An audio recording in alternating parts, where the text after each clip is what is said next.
Hello, so our today's presentation is entitled Online. And for our lesson objectives, we have the following. First is to find the slope of a line given 2 points, equation, and graph. Write the linear equation ax plus by equals c in the form y equals mx plus b, which is the slope-intercept form, and vice versa. Find the equation of a line given any 2 points, the slope and a point, the slope and its intercepts. Also to find the equation of a line parallel or perpendicular to a given line. In finding the slope of a line, we have three ways. Pwedeng given yung 2 points, say like this, no? 0, -1, and 1, 2. Pwede din namang hanapin yung slope ng line given the equation, say this equation, y equals 3x minus 1, or given the graph of the linear function. Okay, like for example, you're given with this graph. Okay, so let's start with finding the slope of a line given 2 points or given the graph. So if for example, you're given with this point P1 with coordinates x1, y1, and P2 with coordinates x2, y2. Yan. Suppose these 2 points are any two distinct points on line L as given in this red line here. Then the slope of this red line denoted by small letter m is given by this equation. M equals delta y over delta x, or simply y2 minus y1 all over x2 minus x1. Ayun. So, make sure lang you're consistent, no? Pagka ginawa mo tong y1 minus y2 yung numerator, make sure you make x1 minus x2 naman yung denominator. Okay? Ang bottom line is, dapat yung magka-pair, magkatapat.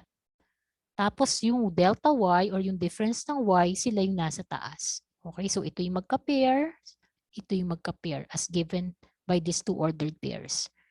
Okay, so if for example, ito yung ating given point, 0, -1. Tapos this point is si 1, 2. The slope will be, sabi sa formula, difference of the y. So 2 minus -1. Yun yung numerator natin. Tapos denominator natin, since inuna natin si 2, unahin natin din si 1. So 1 minus 0, yun yung ating denominator. So simplifying this fraction, that will be 3 over 1 or simply 3. Okay, so kung magre-refer naman tayo sa graph, pwede nating tingnan yung rise. That will be 3 units pataas, no? Over run, no? So ang run natin from the graph up to that foot of the triangle, no? Pwede nating sabihin na papunta tayo sa right, so we're taking the positive sign. So 3 over 1 is 3. This is 1. Okay, so yung rise over run is another version of the formula of the slope. So 3 over 1 is also 3. Okay. So in finding the slope of a line given the equation, pwede ang equation nasa slope-intercept form. So pagka ganito yung equation natin, very good yun kasi all we have to do is pick up this coefficient and that will be our slope already. Like for example, with this one, nasa slope-intercept form na siya, all we have to do is pick up this number, yun na yung slope. That's the coefficient of x. Okay? Pag point slope form naman, ito yung template natin. This is the formula. Okay? Again, all we have to do is pick up this number in front of the x minus x sub 0. Okay? So if you're given, for example, with this one, okay, ito yung ating equation, y minus 2 equals quantity 3 quantity x minus 1. The slope is just equal to 3. Okay. Kapag intercept form, ito yung intercept form natin where A is the x-intercept and B is the y-intercept, no? Ayan. So pag sinabi nating x-intercept, that means that's the value of x when y is 0. So ibig sabihin, ang given na ordered pair dito ay A0. Tapos ito naman, that's the value of y when x is 0. So parang you're given with 0b. So A0 tsaka 0b using the slope formula, yung kaninang inintroduce natin, ito yung mangyayari, no? For example, you have this, no? Ito yung 1/3. That's the x-intercept. Si -1 is the y-intercept. Okay? So, anong slope natin nga dito? It's actually the quotient between this numerator and this denominator, tas i-change natin yung sign. So it's the value of the denominator here over the denominator of x, tapos change the sign of the quotient. For example here, you have negative 1 over 1/3, pero we change the sign of that fraction. So instead of, di ba, parang it's like getting the reciprocal of negative 1/3, dapat negative 3. Pero with the negative sign in front, magiging positive 3. Ayun, so consistently ang ating slope ay equal sa 3 no matter what form we have for the line. So yung other forms of an equation of a line, pwedeng general form like this one, pwede ring standard form such as this one. So it's a general form. Normally, we associate that with having a 0 on the right side. Just be aware that the coefficient of x here must be a positive integer. Okay? So dapat positive integer yung coefficient ng x para maayos yung form natin. Okay? So parang pwede nating sabihin na yung d dito is synonymous to negative c. Diba pagka nilipat natin itong c na to, yung constant sa kabilang side will be negative. So parang ayun yung d natin. Kasi baka nagtaka tayo bakit a, b, tas d agad. Okay, so ayun po.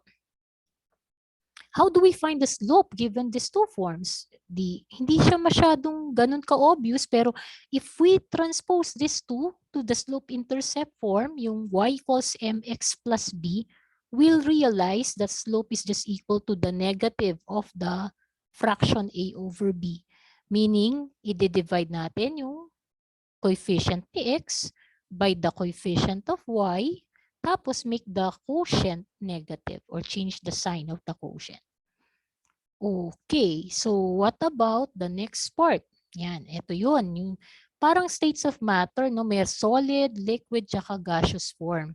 So same as for the equations of a line. Meron siyang slope-intercept form, point-slope form, standard form, di ba? So general form, mas marami pa nga, no? So parang states of matter lang din. Kung may states of matter ang science, tayo naman sa math, meron tayong mga different forms of equations of a line. Okay, so how do we find the slope of a line passing through these 2 points, negative 1, negative 3, and 2, 1? So we make use of the formula, negative 1 minus negative 3. Negative 1 minus, magiging negative 1 plus, no? Negative 1 minus negative eh. Tapos 2, unahin natin si 2, minus negative, so magiging 2 plus 1 naman yung baba. Okay? So this will be 2 over 3. Ayan, and that will be the slope determined by these 2 points. What about the one represented by the equation for x minus 3y equals 9? Naka-standard form ito, no? So, pwede natin gamitin yung ating slope-intercept form kung nakalimutan yung formula, no? So, 3y equals 4x minus 9, di ba? Isolate natin yung term containing the y variable. It's like putting it on the other side and this 9 to this side. So, si 4x minus 9 yung magkasama, si 3y yung naka-isolate. We prefer the y term on this left side kasi diba para maging y equals mx plus b. So this automatically becomes our divisor. We divide both sides by this number here. So divide both sides by 3. We have 9 over 3, magiging 3 na lang. And for that, magiging 4/3.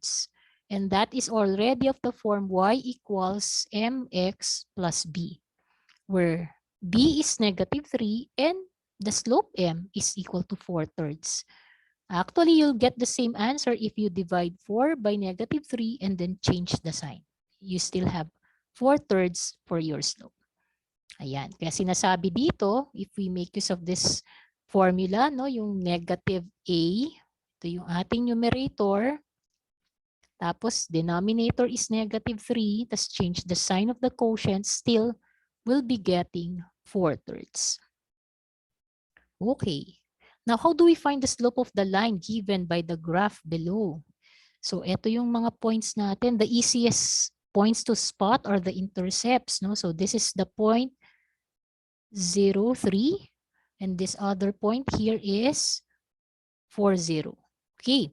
So, sabi natin, pag ginawa natin yung intercept form, it's of this form. Okay? So, ano yung x-intercept natin? The value of x when y is 0 is 4. The value of y when x is 0 is 3. Okay? So, ating alamin yung ating formula ulit. Diba? Sabi natin, just have to divide this number by this number, yun yung ating magiging quotient, yung nasa ilalim ni y over nasa ilalim ni x. Tapos change the sign of this fraction. So make it negative and that automatically is your slope. Okay? You can check this answer. Pwedeng makita natin na same answer pa rin ang makukuha natin given the slope formula of the 2 points, di ba? Pagka ginamitan natin ng y2 minus y1 over x2 minus x1, still will be getting negative 3/4. Now, how do we find the equation of the line in standard form satisfying each given condition? So, isa-isahin po natin. Let's see this one. Passing through -1, -3, and 2, -1. We know that the slope is 2/3. Nakuha na natin yung kanina. This time, we want the equation of the line in standard form. So, automatically, we can have the point slope form. That's actually the easiest of the forms that we can have given the point and the slope. Ayan. So, ginamit natin tong point na to, si -1, -3, tsaka tong slope na 2/3. Okay, remember our point slope form? Let me write it down. It's y minus y sub 0. Let's write it here. Baka nakalimutan. Equal to m times quantity x minus x sub 0. Okay? Where x sub 0, y sub 0 is coming from -1 and -3. Actually, pwede naman din gamitin tong point na to. Okay? But we prefer to use this one temporarily. Yan. So, pagka sinimplify, can multiply both sides by 3. No? So, multiply natin both sides by 3. Why 3? Because we want to get rid of the denominator on the 2/3 part. Yan. So, this will become 3y plus 9 by distributive property. Tapos, magka-cancel yung 3 dito. We can just distribute the 2. So, that's 2x plus 2 na lang. Simplifying further, bakit natin sinisimplify? Kasi standard form ang gusto natin. We combine the terms with variables. So, since dito positive na yung x, si y na lang yung ililipat natin. Okay.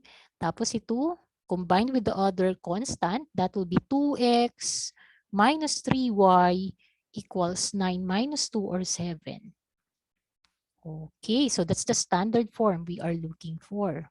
What about the line represented by this equation? How do we write this to the standard form? Okay.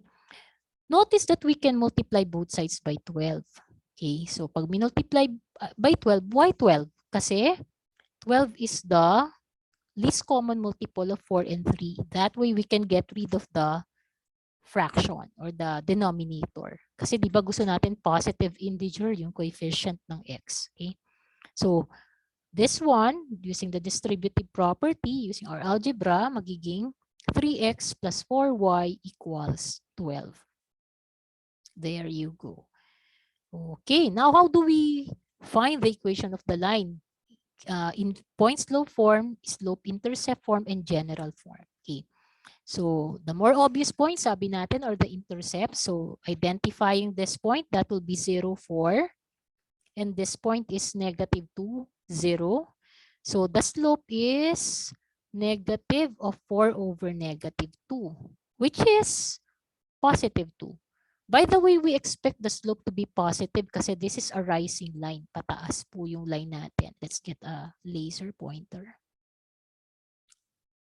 Yan. So, rising line po ito. Kaya pataas, increasing function. So, slope is positive. Expected natin should be positive. Okay? So, pwede rin naman din gumamit ng slope formula no 4 minus 0 over 0 minus -2. Kaya magiging positive 2 pa din ang answer natin. Okay? So yung point slope form, if we make use of this first point over here, that will be y minus 4 equal to 2 times x minus 0 O di kaya, using this other point naman, that will be y minus 0 equals 2. Consistent tayo sa slope. Ang nababago lang yung x sub 0, y sub 0. So dito x plus 2 naman because of this. X minus negative 2. Ayun, so okay na tayo kay point slope form. What about the slope-intercept form? Yan, medyo malapit na tayo dito sa part na to. No? So all we have to do is just simplify this as y. So dito we can just distribute the 2 using distributive property. That will be y equals 2x plus 4. Yan, so okay na tayo kay slope-intercept form. How do we write this in general form? All we have to do is move all the terms on one side, making the other side 0. Okay? Since this is already positive, the coefficient of x, move na lang natin itong y na to on this direction. So that becomes 2x minus y plus 4 equals 0. Okay, so what about horizontal and vertical lines? Ang palatandaan natin doon is this acronym HOY-VOOCS. When we say HOY-VOOCS, what do we mean by this one? It's horizontal line, 0 slope, y is constant. Okay, so normally pag horizontal line, we can represent that using this equation, y equals constant. That's why for the x-axis, which is a horizontal line, the classic horizontal line, the consistent y there or the constant y there is 0. Okay. Ayan. What about for the VOOCS part? Vertical line, undefined slope, x is a constant. Okie dokie. Now, how do we find the slope and equation of the line given below? Take note, this is a vertical line. So, a matter of just identifying what the x is, no? So, slope is undefined. Slope is undefined, no? Nasa VOOCS siya, VOOCS, no? Vertical line. Now, what about for the equation? Remember, this is the point where x equals 2. This is the point 2, 0. Okay, so that means all throughout this red line here, x equals 2. So, yun lang yung equation natin. Don't forget the x equals part kasi otherwise, it's just a number. Without the x equals part, it's not a line. It will just be a number. Okay, so x equals 2 is the vertical line representing this line here. What about this one? This is part of the HOY. It's a horizontal line. So, 0 ang slope natin sa HOY. Tapos, 1, 2, 3, 4, 5, 6. Negative 6. So, that means our y is negative 6. That will represent the horizontal line that we have here. Okay, so now let's go to our parallel and perpendicular lines. Ayan, so parallel lines have the same slopes, equal slopes. Remember that parallel lines never intersect. Ayan, sabi nga natin, it's one of the saddest love stories in mathematics. They are on the same direction but they never meet. Ayan, tapos pag perpendicular naman, remember that perpendicular lines meet to form right angles or 90 degrees. And they have negative reciprocal slopes. Yan, ito naman bumawi, no? This is the happiest love story in math kasi they intersect, and it was just right. Yan, because of the right angle here. Ayun, so what do we mean by negative reciprocal slopes? Let's get our pen. Yan, so that means if this line has a slope, say m sub 1, and this line has a slope m sub 2, that means this is equal to negative of the reciprocal of m1. Similarly, this is also negative of the reciprocal of m2. So that means m1 multiplied by m2, or the product of these slopes, is equal to negative 1. Okay. So, paano natin magagamit yung slope? Saan natin gagamitin yan sa higher math? Specifically sa calculus, saan natin ginagamit yan para ma-appreciate natin yung slope? Derivative is actually the slope of the tangent line to a curve. Sample problem, find the slope of the tangent line to the curve y equals 2x cubed minus 4x plus 5. That is parallel to the line 2x minus y plus 1 equals 0. So, With this one, slope of the tangent line, ang kailangan na natin doon is the derivative function. Okay? So kailangan natin yung concept ng parallel. Kailan ba magiging parallel yun sa ganitong line? Yan. With the things that we're learning here in analytic geometry part. Okay, so let's start with this example. Okay. Okay, so how do we write the equation of the line that passes through 3, 6 and is parallel to y equals 2/3 x plus 2? Okay, let's imagine. Where is 3, 6? Nasaan siya? Where is that point? Here. Tapos, nasan yung line na 2/3 x plus 2? Ayun, yun yung intercept ng 2/3 x plus 2. So, this is another point kasi, di ba, 2/3 means rise over run yung 2/3, no? That's the slope. So, ibig sabihin, rise ng 2, gawa tayo ng parang right angle here from this intercept, right angle here. Yan. O parang pwede natin sabihin, akyat ka ng 2, tapos run ka ng 3. Yan, parang from this intercept, akyat ka ng 2, right turn ka ng 3. So, that will be this another points. Connect natin sila to form a line. Okay, so that blue line is the line y equals 2/3 x plus 2. Ang kailangan natin is the line parallel to that, passing through the 3, 6. Okay? So, yung green line equation ang kailangan natin. So, sabi kanina, if we want the equation of this green line, that should be equal to the slope of the line parallel to it. So, yung slope nito is equal to 2/3. Kaya, ibig sabihin, meron na tayong point slope form kasi may given tayong point. We know the slope of this green line. We know a point on that line. May point slope form na tayo. Okay? So that means we can write our equation in this form. Substitute lang natin yung 6 sa y sub 0 and yung 3 sa x sub 0. Tapos yung 2/3 for the slope. Yan. So ito magiging yan, yun yung 6. Tapos yung 3 gamitin natin for x sub 0. So that is the point slope form. What about the slope-intercept form? Ito yun. So, kailangan natin yung slope 2/3, no? But we don't know what the B is, yung intercept. Although pwede natin makita sa graph, no, na more or less ano yung value ng ating intercept from this graph, kung ano yung intercept ng green line. Pero, if we are to do it algebraically, we can actually use this coordinates to solve for B. Diba? Paano natin magagamit yung coordinates na to? Kasi since that is a point on that line, it should satisfy the equation of the line.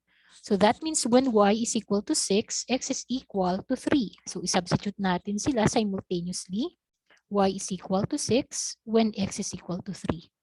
So ayun, we can just cancel the 3's.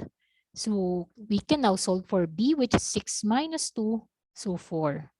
So therefore, the slope-intercept form will be y equals 2/3 x plus 4. Ayun. Actually, if you simplify this point slope form, that will also lead us to this form. Okay. Now let's write the equation of the line that passes through 4, -5 and is perpendicular to y equals -2x minus 3. So perpendicular tayo this time. So we want the negative reciprocal. So this is the point 4, -5. This is the line -2x minus 3. We want the line that is perpendicular to this red line passing through that point, the blue point there. That's 4, -5. Okay? So kailangan natin yung negative reciprocal. So kunin muna natin yung point slope form. Given the slope of this, that's -2. Yung negative reciprocal niya is positive 1/2. Okay? So, ibig sabihin, para magamit natin to, yung -5, isa-substitute natin sa y1. Tapos yung 4 dun sa x1. Ayan. So, simplifying further, this will be y minus negative. So magiging y plus 5 equals 1/2 quantity x minus 4. Okay, so that's the point slope form. Hindi naman in-specify kung anong equation, no? Although if we are particular with the slope-intercept form, pwede naman din. We can still transform that to the slope-intercept form. Ito siya, okay? So, -5, since this is contained on that line, no? Katulad ng ginawa nating style kanina, the slope, ano nga ulit yung slope ng line na gusto natin? It's 1/2. When x is 4, y is -5. So x is 4 there. We can actually simplify this. That will just be equal to 2. So -5 minus 2 is -7. Therefore, the slope-intercept form is y equals 1/2 x minus 7. Okie dokie. What about the general form? We can actually just multiply both sides of this by 2 to get rid of the denominator kasi gusto natin positive integer ang coefficient ni x. So let's get a pen here. Yan. So multiplying both sides by 2, we have here 2y. Tapos dito, this is a binomial. So we make use of distributive property. For this part, magiging x na lang siya. Tapos for this part, magiging minus 14. So moving this to this side so that one side will be 0, that will be x minus 2y minus 14 equals 0.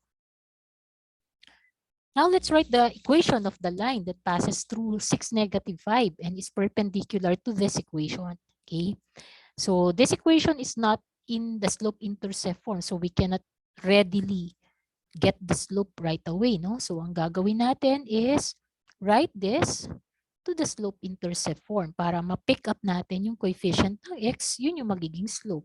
So we isolate the y term. Parang it's like moving it to the other side. So 5y equals 2x plus 3. Ayan. So dividing both sides by, automatically, sabi natin, this becomes our automatic divisor since we want the coefficient of y to be just 1.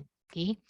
So dividing both sides by 5, y equals 2/5 x plus 3/5. Therefore, the slope of this given line is 2/5. Ibig sabihin, ang negative reciprocal niya, -5/2. So to make use of this point, gamitin natin to. -5/2 na yung slope na alam natin. Plug in natin yung coordinates na given. This is -5 while this is 6. So simplifying further, you have y plus 5 equals -5/2 quantity x minus 6. So there you go. Okay, now let's write the equation of the line that passes through -1, 3 and is parallel to x over 5 minus y over 2 equals 1. This time we're given with the intercept form. Okay? So intercept form, paano nga ulit yun? Diba, pwede natin makuha using the formula for the slope. Yan, pwede naman nating isulat yan in the slope-intercept form. Meanwhile, where is -1, 3? It's right there. Tapos, yung ating intercepts, we have 5 for the x-intercept of this. Ito yun. Tapos for this part, -2 kasi negative, no? So -2 is right there. We connect them to form the given line. Okay, so ang kailangan natin is parallel to this blue line passing through that point. So we want the green equation. So paano na nga yan? Kailangan natin si slope, no? Yun yung major ingredients natin, slope. Tapos yung at least 1 point on the line. So let's continue, no? Ano nga yung slope nito? Sabi natin, if we remember the formula, ang ginagawa natin is, let's get our pen. Ay, yun na pala, no? The slope is, kunin natin yung nasa ilalim ni y, supposedly -2, over nasa ilalim ni x, tapos change the sign. So that will be 2/5. The negatives will cancel out. So the slope of this, di ba, rising line, kaya dapat lang na positive yung slope niya. The slope of that is 2/5, so same as this one. The slope of this must also be 2/5. They are parallel. So, ibig sabihin, meron ka ng slope-intercept form, point slope form rather. So, you have y minus 3 equals 2/5 kasi y 2/5 parallel. Tapos quantity x minus negative, kaya x plus 1. So this is the point slope form of the line that we are to solve for. Okay. Now, what about the equation of the line parallel to x minus 3y plus 8 equals 0 that passes through the point of intersection of lines y equals 3x plus 5 and y equals negative 2x? Okay, so this time ang given sa atin, yung dalawang lines na to, itong red and blue, represented by this lines, no, color-coded. No? This red line is the red equation. The blue line is this blue equation. So we're after the line parallel to x minus 3y plus 8. The given line, this pink line is not given. Okay.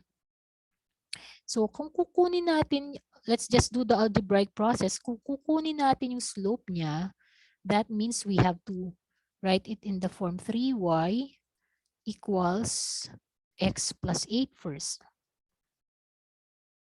Yan, isolating the y term.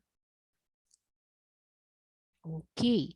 Tapos we divide both sides by 3. So y equals 1/3 x plus 8/3.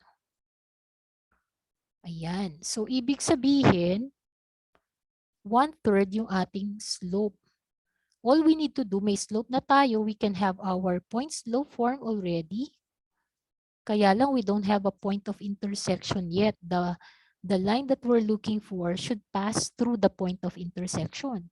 So nasan yung point of intersection niya? It's here. Actually, we can locate the point already graphically, or we can find the coordinates of the point graphically. Pero if we are to do it algebraically, solving for the intersection of these lines, yan, using substitution, pwede nating equate tong dalawang to. Let's equate these lines together. So yung y nung red line must be equal to the y of the blue line.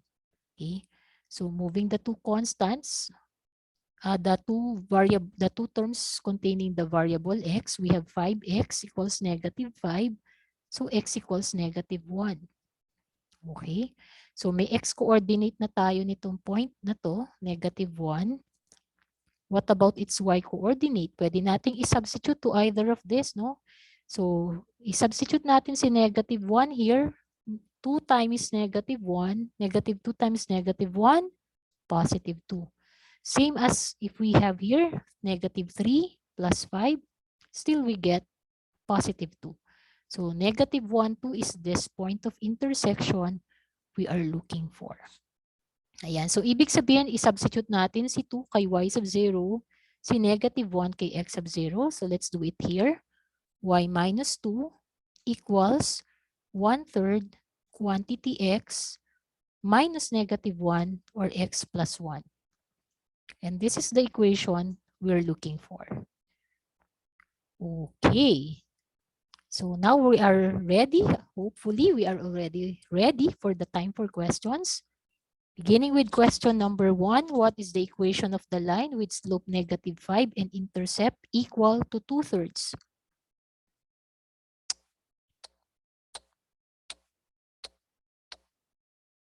Okay. You can always pause the video if you want to have more time answering the question. Pwede fast forward ko na. The answer will be y equals negative 5x plus 2/3. Since we're given with the slope, ito yung m. Tapos the intercept is just b. We can have our y equals mx plus b form already, which is this. So this is our answer. Okay, what about question number 2? What is the equation of the horizontal line that passes through 1, 7?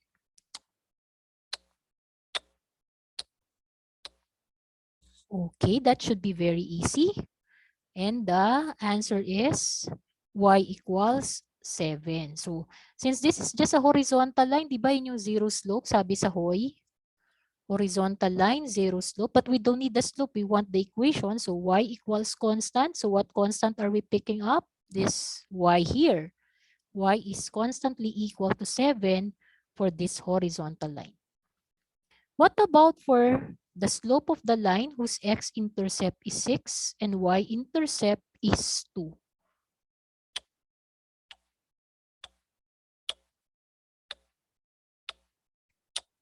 Okay, so medyo i-fast forward natin, the slope is negative 1/3. So having an x-intercept equal to 6, so that means parang may x over 6. Y-intercept is 2, so y over 2 equals 1. Parang ganyan yung equation natin. Or pwede nating isipin din that this point, since x-intercept is 6, it's like we're given with the point 6, 0. Y-intercept is 2. It's like we're given with the point 0, 2. So using the slope formula, 0 minus 2 is negative 2. Tapos 6 minus 0 is 6. So that will be negative 1/3 in simplest form. Now let's go to question number 4. Give the slope of the line passing through to 7 and negative 6, 5.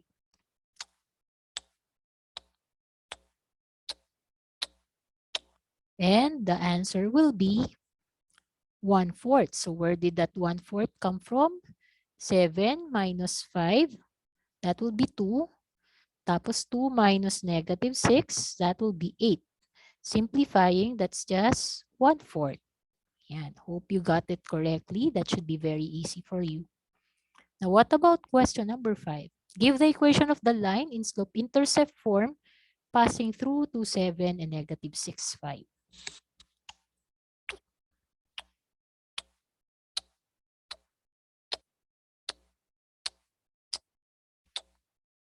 Okay, so the correct answer is y equals 1/4 x plus 13 over 2. So if you have recognized that these are the same points given in the previous number where the slope is equal to 1/4, yan, madali na lang, no? So we can just substitute kasi slope-intercept form.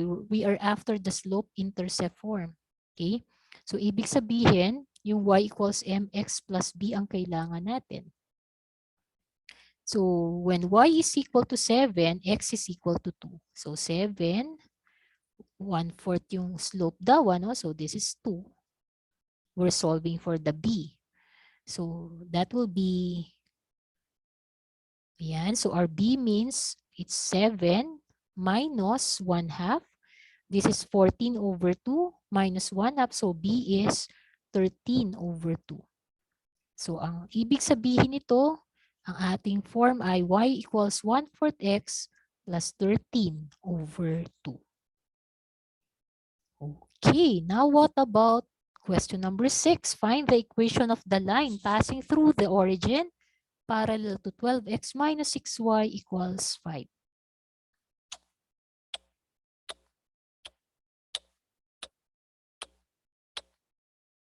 Okay. So, ang answer is y equals 2x. Yan. So, if you remember, di ba, yung slope nito, nitong given line natin, is determined by, di ba, ang ginagawa natin, yung ating coefficient ng x over the coefficient of y, tapos papalitan natin yung sign, no? So, this is negative of negative 2, so positive 2. May slope na tayo para dun sa equation ng line that we are looking for. So, parallel daw, no? Parallel. So, hindi na natin to in-negative reciprocal as is na lang. Origin is 0, 0. So, that means y minus 0 equals 2 times x minus 0. We want this in simplest form. So, y equals 2x. Okay. Let's go to number 7. Find the slope of the line perpendicular to 12x minus 6y equals 5. This time we're just after the slope. Okay? So kailangan natin perpendicular. So solving for the slope of this, coefficient ni x, coefficient ni y, tapos make it negative. So that means this is positive 2. Perpendicular, kailangan natin ay yung negative 1/2. So the answer will be negative 1/2. Okay, so that's it. That's for our set of exercises in this lesson. Hope you got 7 out of 7 in this activity. Ayun, so see you next lesson. God bless you.